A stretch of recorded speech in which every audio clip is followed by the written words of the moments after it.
गरीबी से चलो तो दीपक की तरह जलते रहोगे धर्म पूर्वक, और अगर ज्यादा जल्दी करोगे, पाप कर्म करके धनी बनना चाहोगे तो हाइलोजन की तरह जलोगे।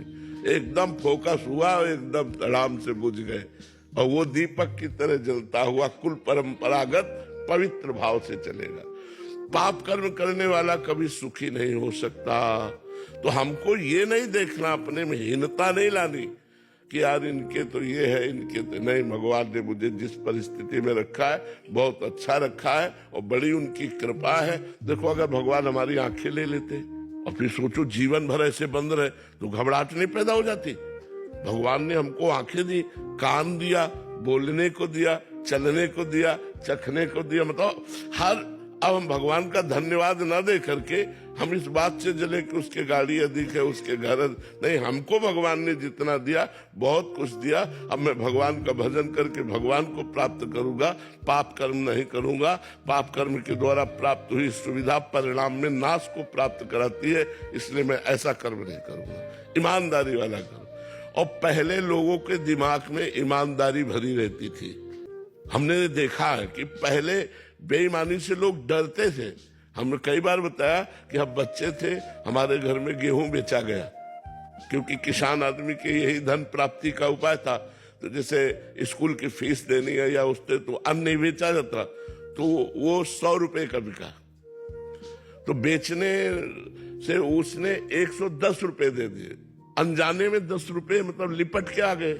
तो घर में जब उन्हें गिना गया तो 110 थे। तो पिताजी ने कहा पूरे पैसे लेके जाओ और उसके सामने गिन के दिखाओ कि तुम्हारे 10 ज्यादा है, 10 वापस करके आओ।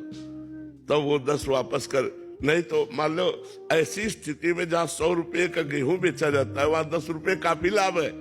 लेकिन नहीं, बोले पूरे रुपए ले जाओ और उसके सामने गिनो और गिन कर दिखाओ कि 10 तुम्हारे ज्यादा है, उनको दे के आओ।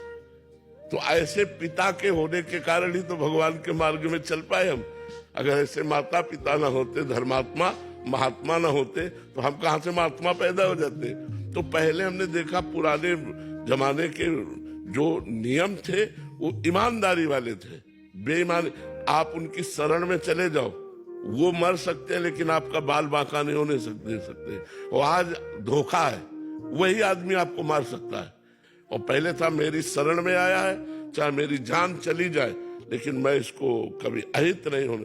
पहले विश्वास, धर्म, ये सब। अब धीरे धीरे कलयुग का ऐसा समय आता जा रहा है कि विश्वास और धर्म एक कोने में समेटता चला जा रहा है, अधर्म और अविश्वास ये बढ़ता चला जा रहा है। पति पत्नी में विश्वास नहीं, मतलब आप देखो विश्वास कितना कम हो गया कि पति पत्नी तो एक शरीर के 2 हिस्से समझो, पति पत्नी को, उनमें विश्वास नहीं। तो ये जब हम धर्म से चलेंगे, भगवान का नाम जप करेंगे, भगवान के आश्रित रहेंगे, तो हमारा जीवन बड़ा सुखी रहेगा, शांति रहेगी। जिस शांति की खोज हम बाहर कर रहे हैं वो हमारे हृदय में है। और अगर शांति है तो सबसे बढ़कर धन है।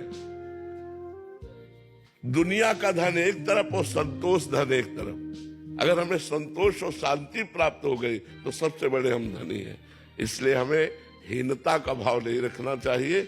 अभिमान जनित हीनता यही होती है कि काश मैं भी ऐसा बन जाता, और जल रहा है अंदर, ऐसा नहीं होना चाहिए। श्री हरिवंश महाराज जी, महाराज जी, अभिमान जनित हीनता क्या है? पूज्य भाई जी के अनुसार अभिमान जनित हीनता का जो बोध है वो हीनता नहीं बल्कि अभिमान का शोभ है। साधक स्वयं में इसे कैसे पहचाने?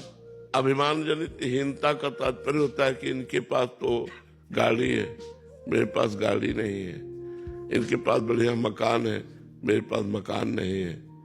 ये तो बड़े पदों में है, हम तो कुछ नहीं है।